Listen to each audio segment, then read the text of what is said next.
বলছি যে বেগম কি এখন রেডি হয়নি নাকি? কোথায়? ও আচ্ছা, এই তোমরা এটা ধরো, তোমরা একটু সাজাও গোছাও, আমি দেখছি। হ্যাঁ হ্যাঁ হ্যাঁ।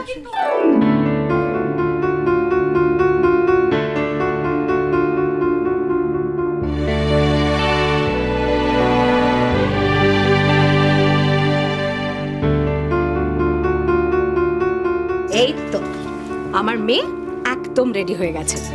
এই শোন না, শাড়ি পরলে না তোকে বেস্ট লাগে। হ্যাঁ, কি মিষ্টি দেখাচ্ছে দেখ একবার নিজেকে।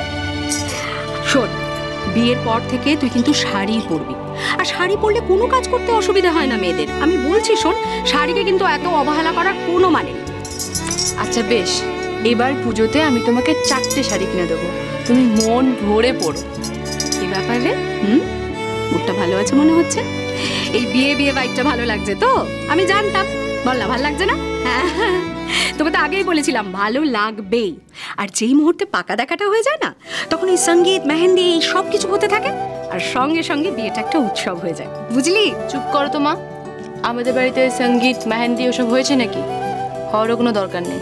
সে তো তুই চাসনি বলে হয়নি, কিন্তু আবিরদের বাড়িতে কিন্তু সব হয়েছে। সারা পাড়া সঙ্গীতে প্রবল হইচই করেছে, আমরা সব খবর পাচ্ছি। আর এই যে তুই গিয়ে পৌঁছবি, তখন কি কম হইচই হবে? মানে আবিরের ভাই বোনেরা তো নাকি এমন প্ল্যান করেছে যে তুই গাড়ি থেকে নামা থেকে শুরু করে বাড়িতে ঢোকা অবধি সব সেট, প্রবল হইচই। আমি তো দারুণ এক্সাইটেড। এই শোন না, আমিও না তোর সাথে যাব। হ্যাঁ, মানে গিয়ে দেখবো। মানে তুমি কোথায় যাবে? মেয়ে শ্বশুর বাড়ি যাবে আর তুমি পিছনে পিছনে যাবে?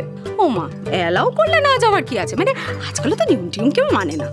মা তুমি এত সুইট না, বেশ তোমাকে আমি নিয়ে যাব। আচ্ছা ঠিক আছে, এখন চল চল, খাবি? চল চল চল।